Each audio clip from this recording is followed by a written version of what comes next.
सनी और मेघा की छोटी सी प्यारी सी गृहस्थी थी। शादी को 6 साल हो गए थे। मधुर संबंध और प्रगाढ़ हो रहे थे। अनंत 2 साल का हो गया था।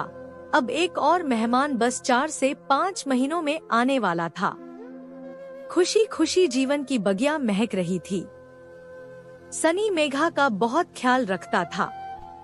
मेघा लड़की का नाम है ने भी जीवन के हरेक पल में सनी को हद से ज्यादा प्यार किया। शादी के 5 साल बाद भी यूं लगता कि जैसे अब भी दोनों प्यार में हैं और जल्द से जल्द एक दूसरे के जीवन साथी बनना चाहते हों।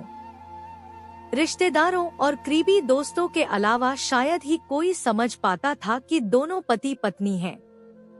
हाँ, अनंत के कारण भले ही अंदाज लगा लेते थे, वरना नहीं। यूं तो सनी और मेघा की शादी अरेंज मैरिज के तरह हुई, मगर सच यही था कि दोनों एक दूसरे को शादी से 3 वर्ष पहले से जानते थे और एक दूसरे को पसंद करते थे। दिल में एक दूसरे को जगह दी तो फिर कोई और दिल में ना आया। दुनिया एक दूसरे के दिल में ही बसा ली सदा के लिए। सबके लिए एक नियत वक्त आता है और इन दोनों के जीवन में भी वो नियत खूबसूरत वक्त आया जब माता पिता समाज ने इन्हें पति पत्नी के बंधन में बांध दिया। जीवन आगे बढ़ा और प्यार भी। सनी और प्रेरणा के बीच हर तरह की बात होती। अमूमन पति पत्नी बनने के बाद ज्यादातर जोड़ों के बीच बहुत सारी बातें खत्म हो जाती है, मसलन राजनीति, खेल कूद, देश दुनिया, साइंस, करियर, हंसी मजाक आदि आदि। पर इनके बीच सब कुछ पहले जैसा था।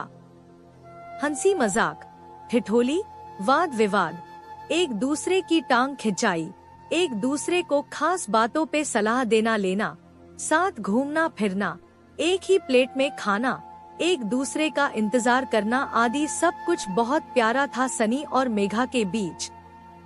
ऐसा नहीं कि सनी और प्रेरणा के झगड़े ना होते हों, होते थे, मगर वैसे ही जैसे दोस्त लड़ते झगड़ते मुंह फुलाते और आखिर में वही होता, चलो छोड़ो ना यार, जाने दो ना, सॉरी बाबा, माफ कर दो ना। गलती हो गई और दोनों एक दूसरे को गले लगा लेते। सब कुछ अच्छा चल रहा था, कहीं कोई कमी ना थी। जीवन बगिया प्यार से सराबोर थी। फिर भी जाने क्यों कभी कभी मेघा उदास हो जाती, पर अगले ही क्षण अपनी उदासी झटक कर मुस्कुरा देती। सनी कभी शायद ही उसके उदास पल देख पाता और कभी दिख भी जाता तो मेघा कहती, कुछ नहीं, यूं ही। अनंत के साथ दोनों के जीवन और निरंतर कैरियर की प्रगति से दोनों इतने खुश थे कि कई लोगों के मन में ईर्ष्या भी पैदा हो जाती। हालांकि सनी और मेघा के बीच भी कई सारे अंतर थे जो किसी भी युगल में होना स्वाभाविक है, क्योंकि 2 अलग अलग परिवार, परिवेश और अलग शहर के लोग एक हो भी नहीं सकते। परंतु दोनों ने एक दूसरे के साथ बड़ी सहजता से हर तरह का तारतम्य बिठा लिया था। प्रेम चीज ही ऐसी है जो स्व का त्याग कर दूसरे को खुश रखने की कला सिखा ही देती है। मगर इन सब बातों के बीच एक ऐसी बात थी, एक ऐसी आदत सनी की जो प्रेरणा कभी भी दिल से एक्सेप्ट नहीं कर सकी। हालांकि उसने कोशिश बहुत की। उसने कई बार सनी से कहा भी, बहुत मिन्नतें भी की, प्लीज इस आदत को छोड़ दो, ये हमारी प्यारी गृहस्थी, हमारे रिश्ते, हमारे अगाध प्यार के बीच एक दाग है। कहते कहते तो अब 6 साल बीतने को थे। सनी ने जाने उस आदत को खुद त्यागना ना चाहा या उससे हुआ नहीं, ये पता नहीं, जबकि कहते हैं कि दुनिया में जिंदगी और मौत के अलावा बाकी सब कुछ संभव है। खैर, वक्त बीतता रहा। मेघा ने अपने मन को ही समझा लिए। उसको याद आता कि सभी बड़े बुजुर्ग और बुद्धिजीवी लोगों का कहना है कि इस संसार में ऐसा कोई नहीं जिसको जीवन की संपूर्ण खुशियाँ मिल जाए। महान पार्श्व गायिका लता जी के गीत सुन मन को बहला लेती। हर किसी को मुकम्मल जहां नहीं मिलता, कभी ज़मीं तो कभी आसमान नहीं मिलता। वो सोचती, कोई बात नहीं, दुनिया में तो लोगों को ना जाने कितने गम हैं। मैं तो संसार की खुशकिस्मत लड़की हूँ जो रवि जैसा जीवन साथी है मेरा। यही सोच मन में उठती एक हल्की सी कसक को खुद अपने ही विचारों से रगड़कर मिटा देती। मधुर पल और मधुर हो गए थे। नन्हे मेहमान के आगमन में बस 2 महीने की देरी थी। रवि जल्दी घर आता मेघा को बहुत बहुत प्यार देता। अनंत भी खुश था क्योंकि उसको बताया गया कि मम्मी तुम्हारे लिए जल्दी ही एक बहुत ही सुंदर गुड्डा या गुड़िया लेने जाएंगी जो तुम्हारे साथ खेलेगा भी, दौड़ेगा भी और बातें भी करेगा। अनंत को गोद में लिए रवि मेघा के साथ बैठ घंटों दुनिया जहान की बातें करता। मेघा हर वक्त खुश थी पर कभी कभी अनायास पूछ बैठती, सनी तुम सच में अपनी आदत नहीं छोड़ सकते? सनी उसके हाथ थाम फिर वही बात दोहरा देता जो पिछले 6 साल से कह रहा था, बस 2-4 दिन दे दो मुझे। सच कहता हूँ इस बार पक्का तुम्हें शिकायत का मौका नहीं दूंगा। मेघा कसक भरी मुस्कान के साथ सर हिला देती, ओके प्लीज इस बार जरूर। सनी प्यार से मेघा के माथे को चूम लेता, कभी गालों पर थपकी देकर कहता, इस बार पक्का प्रॉमिस। बात फिर खत्म हो जाती। एक शाम अचानक मेघा का दिल बहुत किया कि आज आइसक्रीम खाने चलते हैं। वैसे भी 2 से 3 महीने से कहीं बाहर निकली नहीं थी। सनी ने कहा मैं घर पे ही ले आता हूँ। मेघा नहीं मानी। तीनों तैयार होकर आइसक्रीम पार्लर चले गए। आइसक्रीम खाते हुए बहुत खुश थे तीनों। होनी कुछ और लिखी गई थी जिसका समय नजदीक था।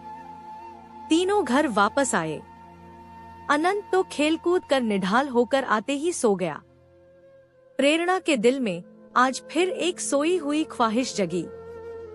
उसने रवि का हाथ पकड़कर अपनी ओर प्यार से खींचते हुए कहा, सनी सुनो ना एक बात, इधर आओ तो जरा।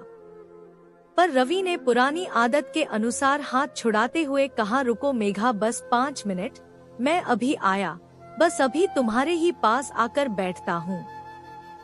कहकर सनी बालकनी में चला गया और सिगरेट पीने लगा। अचानक ही मेघा की तेज चीख सुनकर सनी दौड़ा। मेघा वॉशरूम में लहूलुहान पड़ी थी। अब बस उसकी आंखें कुछ रह थी पर उसके मुंह से कोई आवाज नहीं निकल रही थी। सनी के प्राण ही सूख चले।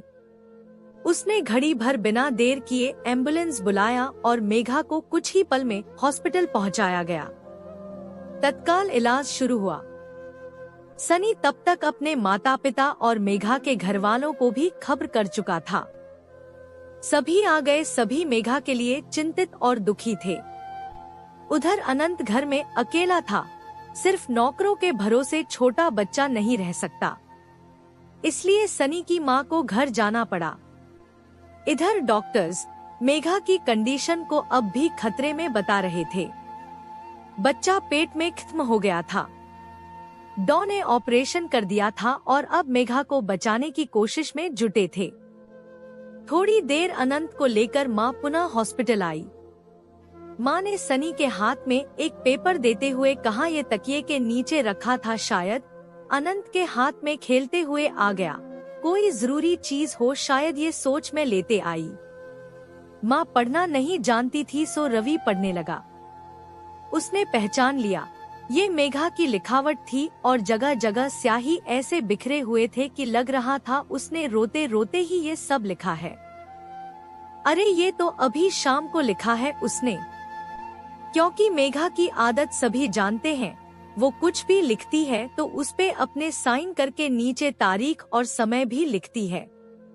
मतलब कि जब सनी थोड़ी देर के लिए सिगरेट पीने बालकनी में गया था तभी मेघा ने ये लिखा था। रवि पढ़ने लगा, पता है सनी, जब प्यार में हम दोनों सराबोर हुए थे पहली बार, जब हम पहली बार अपने अपने दिल की बात एक दूसरे से कहने को मिले थे, जो शायद हमारे प्यार की पहली ही शाम थी। उस दिन हमने समंदर किनारे बने उस कॉफी होम में समंदर की लहरों को साक्षी करके एक दूसरे से पूछा था कि हम एक दूसरे को ऐसा क्या दे सकते हैं जो सच में बहुत नायाब हो। मैंने कहा, पहले आप कहो सनी। याद है रवि आपने क्या कहा था? आपको तो शायद याद ही नहीं है, लेकिन मैं एक पल भी नहीं भूली। आप ही ने कहा था रवि कि मैं तुम्हारे सांसों से अपनी सांसों को जोड़ना चाहता हूँ, बोलो दोगी मुझे ये तोहफा? मैंने आपकी आंखों में प्यार की सच्चाई देखी थी। उस एक पल में मैंने आपके साथ अपना पूरा जीवन देख लिया था। ऐसे तोहफे आप मांगेंगे ये कल्पना तो नहीं की थी, लेकिन आपकी इस ख्वाहिश ने ही मुझे भी ये ख्वाहिश दे दी कि मैं आपकी ये इच्छा जरूर पूरी कर दूं। दिल में तो आया था कि अभी ही पूरी कर दूं, पर मैं शादी के बाद आपकी ये इच्छा जरूर पूरी करूंगी, मैंने सोच लिया था। लेकिन साथ ही ये भी था कि मुझे आपकी सिगरेट बर्दाश्त ना थी। मैंने अपने घर परिवार में कभी ये सब देखा सहा नहीं था। मुझे इसके धुएं से, इसकी अजीब सी स्मेल से हद से ज्यादा नफरत थी। मेरा दम घुटने को हो आता है इससे, लेकिन फिर भी मैंने नजरें नीची करके कहा कि सही वक्त आने पर आपको ये तोहफा जरूर दूंगी। आपकी आंखें खुशी से चमक उठी थी। मुझे बहुत अच्छा लगा था रवि। फिर आपने मुझसे पूछा कि तुम्हें मुझसे क्या चाहिए। याद है रवि, मैंने एक ही चीज मांगी थी। रवि, आप ये सिगरेट पीना छोड़ दो, इसके अलावा मुझे सारी जिंदगी कुछ और नहीं चाहिए। आपने कहा बस एक सप्ताह बाद तुम मुझे सिगरेट पीते नहीं देखोगी। मैं कितनी खुश हुई थी आप इसका अंदाजा नहीं लगा सकते। लेकिन आपने पलटकर ये नहीं पूछा कि मुझे यही तोहफा नायाब क्यों लगा। मैंने बताया भी नहीं। जानते हो रवि, क्यों यही मांगा था मैंने? ताकि मैं आपकी ख्वाहिश पूरी कर सकूं। हाँ रवि, आपकी सांसों से अपनी सांसों को जोड़ने की ख्वाहिश मेरे मन में भी जग चुकी थी, पर आपकी सिगरेट ने मुझे ये कभी करने ना दिया। मुझे आपसे बहुत प्यार मिला है रवि, बहुत सम्मान मिला है। सच है कि आपको जीवन साथी पाकर मैं इस जहान में खुद को सबसे ज्यादा खुश नसीब पाती हूँ। हमारे प्यार के अनगिनत पल हैं रवि। हमारी एक दूसरे से नजदीकियां तो शरीर और आत्मा की तरह है रवि। पर बेहद अजीब है ना कि इतने करीब होकर भी वो पल नहीं आ पाया कि मेरा वादा और मेरी एक छोटी सी ख्वाहिश पूरी हो सके। शादी के बाद इन 6 सालों में आपने मेरे लिए बहुत कुछ किया, पर अफसोस मेरी एक छोटी सी ये ख्वाहिश आज भी अधूरी है। कितनी बार मैंने चाहा, मगर हर बार जब भी आपकी सांसों के हमकदम बनना चाहा, हर बार वही सिगरेट की अजीब सी गंध ने मुझे मुंह फेर लेने पे मजबूर किया। लेकिन आपने कभी समझने की कोशिश नहीं की। क्या कोई यकीन कर सकता है रवि कि पति पत्नी होकर, एक बच्चे के माता पिता होकर भी हम एक दूसरे के होठों के स्पर्श को नहीं जानते?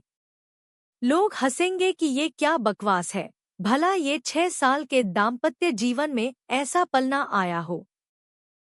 मैं कैसे कहूँ कि ये हमारे अटूट बंधन, गहरे प्रेम के बीच ये एक दाग की तरह है, मगर सच है।